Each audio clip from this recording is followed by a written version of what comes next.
Municipal Nursing Officer Margaret Frempong and a Dr. Elike Mametepe ya wa specialist surgeon wo Kolebu Teaching Hospital now to say what in Shimono Emma Yeno Ntino enye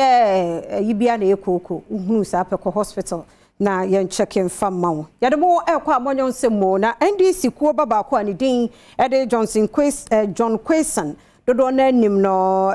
manoma ene wakọ amusieye akogu apaye ya wo kire mo se enipa bia 2020 no mu na party NDC da wakoma so abato ne da wakoma so omunam so to anana mo ensie do wo mo nsore mra na wo mo ene minority MPs no a wo mra so beja fie no a wo mayi party no ama wo mo nyina akọ agina ye si ye kire mu se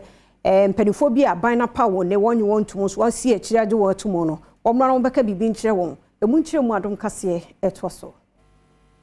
Ora John Quason ya dodo na afre ne manoma nipa bia wadi ntentemen pa ewo NDC amanyoko no emu na wotwe wieye ene beto odwase emrahebedwafo akwa abato so a NDC emrahebedwafo binom ato aba apene mampanyini nipa nsia wobo wo mudin se onkoya asoafo ewo omayi emu Senti wodi abufu eko Elmina emusieye ekokoto nsafre na nanom nsamanfo se obibia wo NDC amanyoko ni mu awoto aba edema asoafo amampanyini ebo wondi wabra na NDC impanifo kyerese ema wo monye ne saa no nanom nsamanfo ene wo mu eni dama NDC fu 136 na ugu mehye bogomin wudi dama nkwafo woni bugya ni musika ntina nda nsam choyfo ma fro wonde ye be ni we siai ni senti kwen nda Ngomokofo no wanye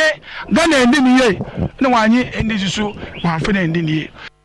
enwechi okade to asese emrahebedwani a wabo wudi se wakogiska ade afri obi hono ansa na woto abama no wuji wudi se wanye sika bi emfri obi ya hono mu a wankasa kwa asiye na wonso kokasa egu hono mu ema obi bia enhunu se ampa edi aye bono wonka ho